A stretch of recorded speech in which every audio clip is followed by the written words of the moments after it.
¿Qué sonido puede cambiar el destino de un imperio criminal más poderoso que algunos países?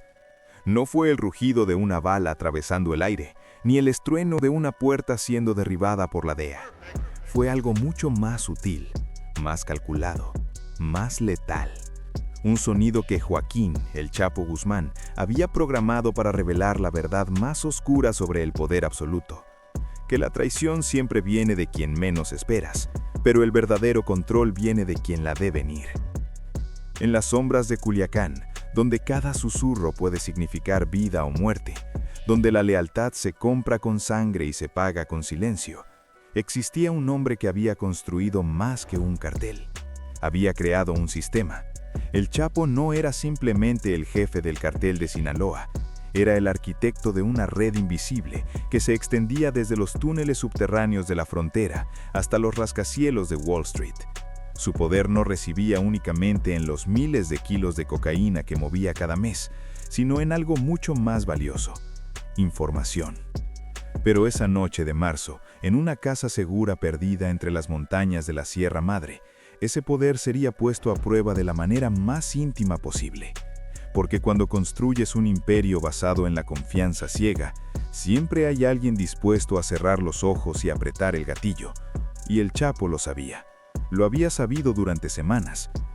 Imagina por un momento la presión de vivir sabiendo que cada persona en tu círculo íntimo podría ser tu verdugo. Cada apretón de manos, cada sonrisa, cada sí, patrón, podría ser el preludio de tu final. Pero ahora imagina algo aún más perturbador: tener el poder de convertir esa paranoia en tu arma más letal.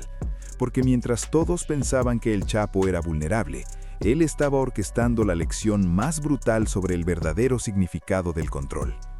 La mano que temblaba esa noche pertenecía a alguien que había compartido mesa con él durante años, alguien que conocía sus rutinas, sus debilidades, sus miedos más profundos, alguien en quien había depositado no solo su seguridad, sino algo mucho más sagrado en el mundo del narcotráfico: su confianza absoluta. Pero en el submundo, la confianza es una moneda que siempre se devalúa, y esa noche alguien había decidido cobrar su precio. La arma estaba cargada, el plan era perfecto, la oportunidad única. Todo había sido calculado al milímetro: la hora exacta, el ángulo preciso, la distancia perfecta para que no hubiera posibilidad de fallo. Point blank range, como dicen los gringos, a quemarropa, sin margen de error, sin posibilidad de supervivencia. Pero en el mundo de Joaquín Guzmán, nada es lo que parece. Y esa noche, cuando el silencio se volvió ensordecedor y las sombras parecían contener la respiración, un sonido específico iba a revelar que el verdadero genio del mal no está en la violencia, sino en la anticipación. Porque el Chapo había convertido la traición en su aliada más poderosa. Lo que sucedió en los siguientes 10 segundos no solo cambiaría la vida de dos hombres, sino que redefiniría las reglas del juego en todo el cartel. Pero antes de llegar a ese momento, necesitas entender quién era realmente el hombre que estaba a punto de apretar el gatillo. Su nombre era Miguel Ángel Hernández, pero en el cartel todos lo conocían simplemente como El Sombra. No por su aspecto físico, sino porque durante 8 años había sido la sombra perfecta de El Chapo. Siempre presente, nunca notado, absolutamente leal. O eso creía todo el mundo, incluyendo al propio Joaquín Guzmán. Pero esa noche, mientras sus dedos acariciaban el metal frío de la Glock 19, Miguel sabía que estaba a punto de traicionar no solo a un hombre, sino a todo un código de honor que había jurado defender con su vida. ¿Te has preguntado alguna vez qué se necesita para convertirse en el guardaespaldas personal del narcotraficante más buscado del mundo? No es solo fuerza física o puntería perfecta, es algo mucho más profundo: la capacidad de desaparecer tu propia identidad para convertirte en una extensión de otra persona. Miguel había perfeccionado ese arte hasta el punto de que el Chapo confiaba más en él que en sus propios hermanos. Y esa confianza, paradójicamente, se había convertido en su maldición. Porque cuando vives en las sombras del poder absoluto, cuando eres testigo de decisiones que mueven millones de dólares y determinan quién vive y quién muere, Cuando sabes secretos que podrían derribar gobiernos enteros, también te conviertes en el blanco perfecto para quienes buscan destruir ese imperio desde adentro.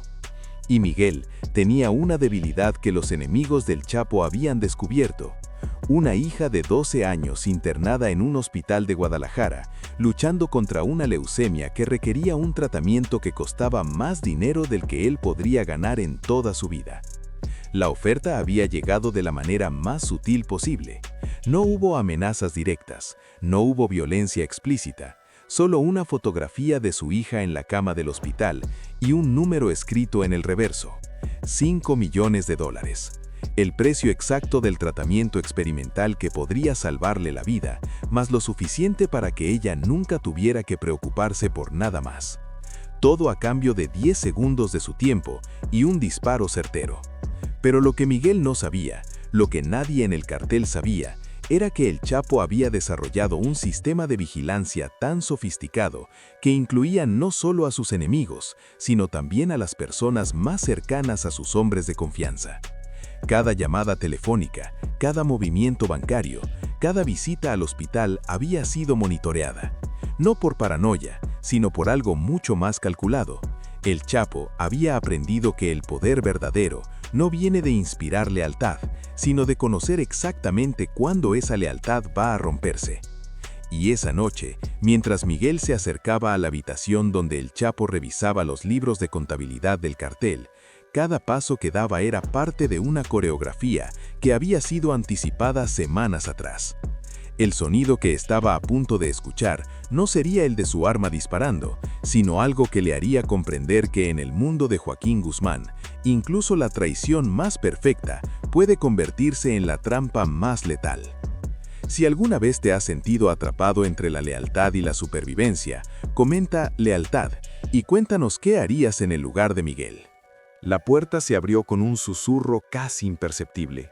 Miguel había practicado ese movimiento cientos de veces. 3 pasos hacia adelante, giro de 45 grados, línea de tiro perfecta. El Chapo estaba exactamente donde esperaba encontrarlo, sentado de espaldas frente a un escritorio de madera maciza, revisando columnas de números que representaban el flujo de cocaína desde Colombia hasta Chicago. La luz tenue de la lámpara creaba sombras danzantes en las paredes, y por un momento, Miguel sintió que el tiempo se había detenido. Pero algo no estaba bien. En 8 años protegiendo a Joaquín Guzmán, Miguel había desarrollado un sexto sentido para detectar anomalías. Y esa noche, todo parecía demasiado perfecto, demasiado fácil. El Chapo nunca se quedaba solo en una habitación. Nunca daba la espalda a una puerta sin tener al menos 2 rutas de escape planificadas. Y sin embargo, ahí estaba, vulnerable como nunca antes lo había visto. El corazón de Miguel latía tan fuerte que temía que el Chapo pudiera escucharlo. Levantó el arma lentamente, apuntando directamente a la nuca del hombre que había sido como un padre para él. Sus manos, entrenadas para no temblar jamás, comenzaron a traicionarlo, porque una cosa es planear una traición en la frialdad de tu mente y otra muy diferente es estar a punto de ejecutarla cuando tienes enfrente a la persona que confió en ti más que en nadie. ¿Sabes cuál es la diferencia entre un soldado y un asesino, Miguel? La voz del Chapo cortó el silencio como una navaja. No se había volteado, no había movido ni un músculo, pero de alguna manera sabía exactamente lo que estaba sucediendo detrás de él. Un soldado mata por lealtad. Un asesino mata por dinero. ¿Cuál de los dos eres tú esta noche? Miguel sintió que el mundo se desplomaba a su alrededor. Su dedo se congeló en el gatillo mientras procesaba lo que acababa de escuchar. El Chapo sabía. Había sabido desde el principio. Pero entonces, ¿por qué estaba ahí? ¿Por qué se había expuesto de esa manera? ¿Era una trampa o una prueba? Tu hija está bien, por cierto. El Chapo finalmente se giró en su silla y Miguel vio algo en sus ojos que nunca había visto antes. No era ira, no era decepción, era algo mucho más perturbador. Era comprensión. El tratamiento experimental ya comenzó. Los mejores oncólogos de México están cuidándola. Y no, No tienes que matarme para pagarlos. El arma se sintió súbitamente pesada en las manos de Miguel. Las piezas del rompecabezas comenzaron a encajar de una manera que lo llenó de terror.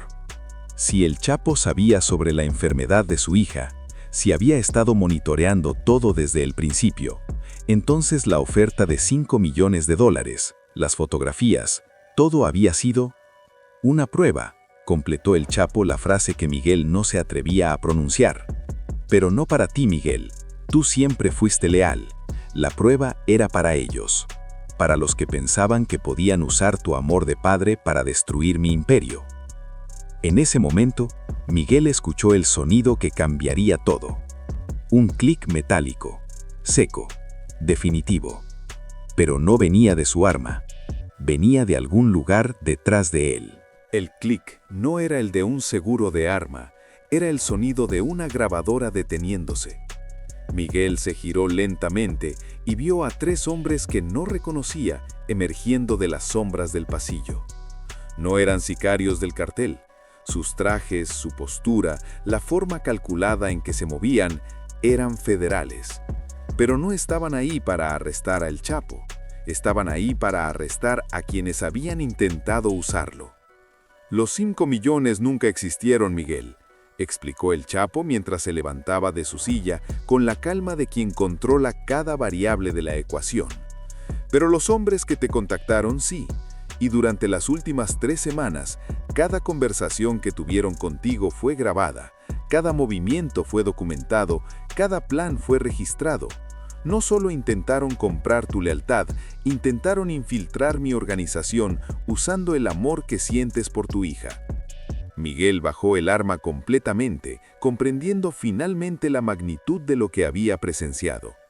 No había sido reclutado para una traición, había sido convertido sin saberlo en el señuelo perfecto para una operación que había durado meses. El Chapo no solo había anticipado el intento de infiltración, lo había orquestado para desenmascarar a una célula completa de agentes encubiertos que llevaban años intentando penetrar el cartel. ¿Y mi hija?, preguntó Miguel con la voz quebrada, todavía procesando que todo lo que creía saber había sido una ilusión.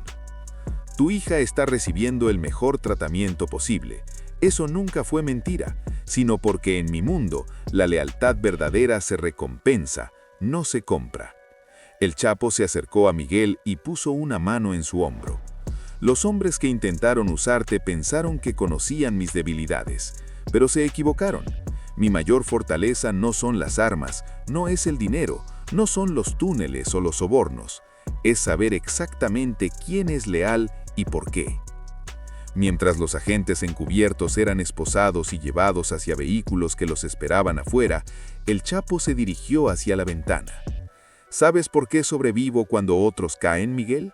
Porque entendí hace mucho tiempo que en este negocio la información es más letal que cualquier bala. Y la información más valiosa no es la que robas, sino la que permites que crean que tienen. Miguel guardó su arma, comprendiendo que acababa de ser testigo de algo que cambiaría para siempre su comprensión del poder. No había sido una traición fallida, había sido una demostración magistral de que el verdadero control no viene de inspirar miedo, sino de conocer tan profundamente a tus enemigos que puedes convertir sus propias estrategias en tu ventaja. A partir de mañana, toda la red que intentó infiltrarnos estará desmantelada. No porque los hayamos matado, sino porque ahora sabemos exactamente quiénes son, cómo operan y qué planean hacer después. Los mantendremos vivos, pero bajo nuestro control, porque un enemigo que no sabe que está derrotado es mucho más útil que un enemigo muerto. Esa noche, Miguel aprendió que la arma más peligrosa en el arsenal de Joaquín Guzmán no era la violencia, sino la paciencia. La capacidad de esperar, observar y convertir cada amenaza en una oportunidad.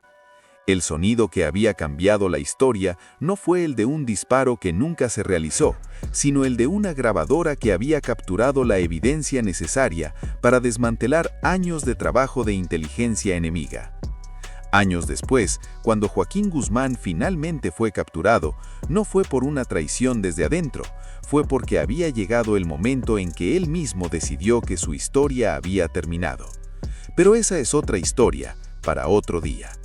La verdadera lección de esa noche no fue sobre lealtad o traición, fue sobre algo mucho más profundo, que el poder absoluto no viene de controlar lo que sucede, sino de saber lo que va a suceder antes de que ocurra. Y en el mundo del narcotráfico, esa diferencia puede significar la diferencia entre construir un imperio o convertirse en una nota al pie de la historia. Si tuvieras el poder de saber todo lo que van a hacer tus enemigos antes de que lo hagan, ¿lo usarías para protegerte o para proteger a quienes amas? Déjanos tu respuesta en los comentarios y si esta historia te hizo reflexionar sobre el verdadero significado del poder y la lealtad, compártela con alguien que necesite escucharla. Porque a veces las lecciones más importantes vienen de los lugares más oscuros.